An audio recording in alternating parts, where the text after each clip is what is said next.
You're listening to The Positive Professional with me, Tracy Yvonne.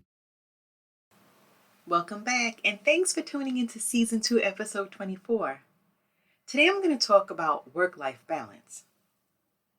And this topic has kept a good number of people up at night, brainstorming ways to strike a balance between their work and their life. The word balance automatically conceives an idea of performing proportionally well on both sides. And oftentimes, anyone seeking a work-life balance is either on the radar of falling off of one side of the coin or is trying to prevent a scenario where one suffers at the expense of the other.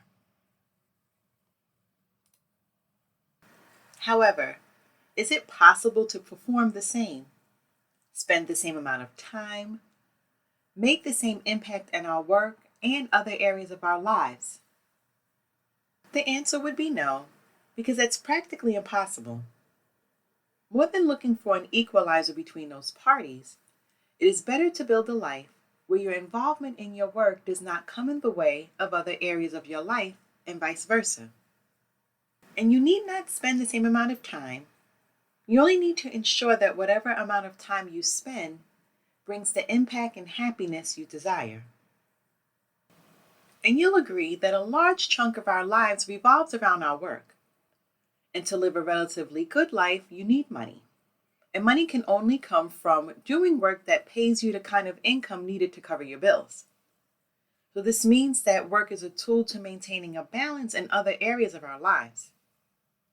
And do you now see how they must go side by side? So there are several problems people encounter while trying to live a life within and outside of their work. So I'm going to explain some problems one after the other before examining tips on how to strike a balance.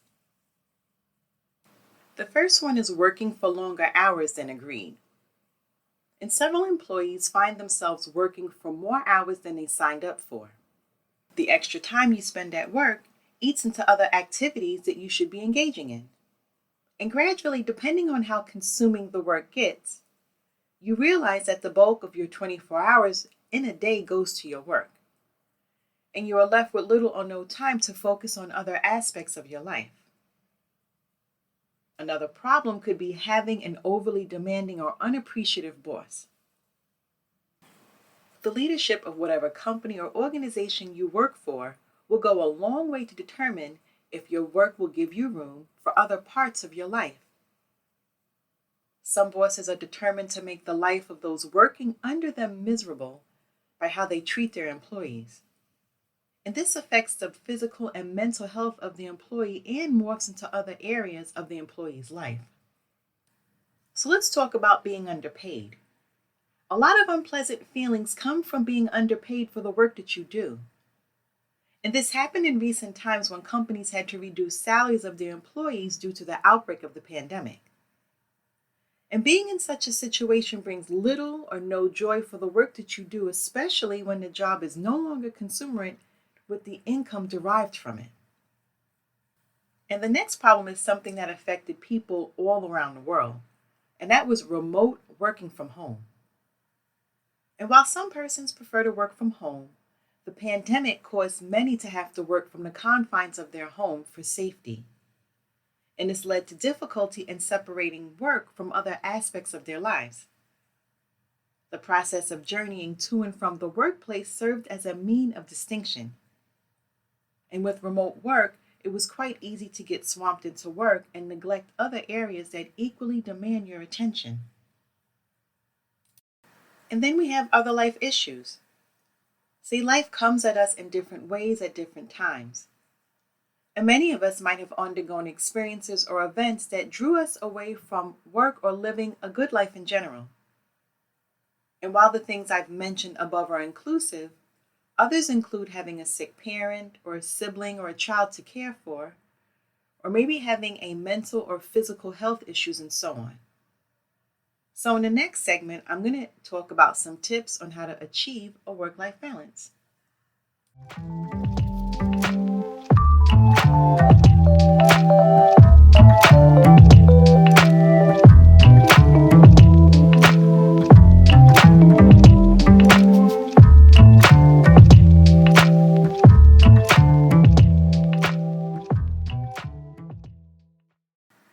Okay, so here are some tips that could be helpful in achieving work-life balance.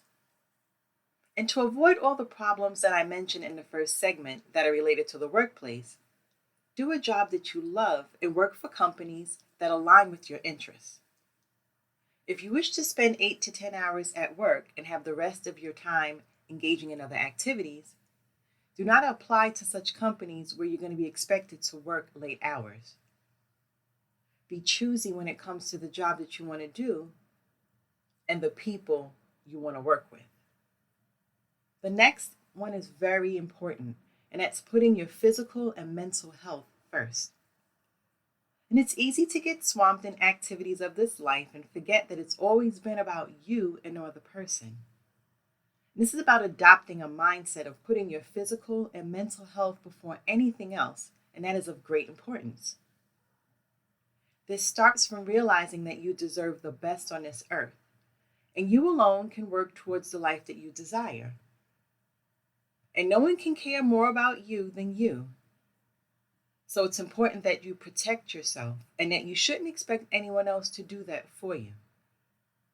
It's your responsibility to know when a job is no longer working for you and you may have to resign, or asking for a raise, or telling someone that you may need help. This is about making sure that you attain good physical and mental stability. The next tip is to unwind as often as possible.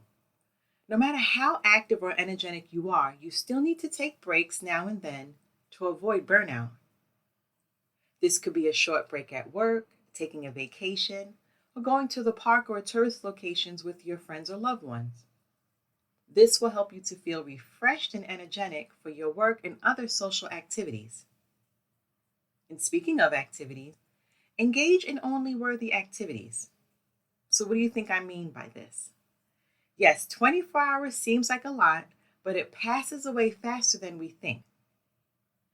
And the best way to manage your time is to engage in things that are worthy of it. And this can include body and mind lifting activities like exercise, and one of my favorites, meditation, and so on. The most important thing is to remember always is that time flies and time wasted cannot be recovered. The next tip I want to share is to eliminate distractions that bring little or no joy. The path journeyed by two persons on this earth cannot be the same. You need to look inwards toward realizing the things that you are interested in and pursue them rigorously. Let go of activities that you are neither interested in nor happy doing. And do the things that make you tick, things that make you fancy, and the ones that bring joy to your soul. In essence, take charge of your life by doing the right things at the right time. And next we have the 3 P's: prioritize, plan, and prepare. And there's always been a plethora of activities that one can engage themselves in since the beginning of time. And with the presence of technology and advanced development in most parts of the world, a lot more opportunities and activities have surfaced. And thus it may become overwhelming to choose what tasks to execute at what time, leading to procrastination. So the first hack to solving this issue is to prioritize effectively by doing the first things first. The second hack to this is to plan your time appropriately in line with your priorities. And the next thing is to prepare your environment to accommodate your plans. A conducive environment has been consistently proven to be capable of improving a person's productivity. And spend time with your loved ones. The people in your life are strong determinants of the kind of life you build for yourself. It's essential for you to recognize and evaluate their impacts on your life. So surround yourself with people who will cause you to set your priorities straight towards a balanced life, and not those who will encourage you to do otherwise. If they are people whose presence generate toxicity and various forms of negativity, consider letting those types of people go. And also be kind to yourself and celebrate the little wins. The positive effects of kindness to oneself cannot be overemphasized. And we often forget that we are humans, and the goal is to be a better version of ourselves, not someone else. Thus, we beat ourselves up for little things and forget to celebrate the wins. Thus, once you've successfully ticked and tasked off your to-do in both aspects of your life, celebrate. Even if it's just with a dance, you shouldn't underestimate the power of celebrating your wins. This will help to strengthen your will to do more and to be your best. And stop trying to strike a perfect balance. Perfection, they say, is all an illusion. And as I mentioned earlier, you don't need to go through all of the stress of wanting to spend the same amount of time or treat both aspects of your life the same. All you need to do is to treat both areas with great importance, such that they bring you happiness. Do not rank one above the other and above situations where one will hinder the other. And stop pressuring yourself towards getting it right and balanced at all times. And you're human, so that means that you're going to falter at once sometimes. And that's life. Just make sure to try your best. And before I end this episode, I'm going to share 5 benefits of work-life balance. So the first one is that it gives you room for creativity to blossom. You'll have increased engagement and productivity. You'll have a better chance of having good physical and mental health. It's going to help you to become more present and mindful. And the last one is that you're going to have a better opportunity to live the meaningful and impactful life that you desire. Thanks for joining me today.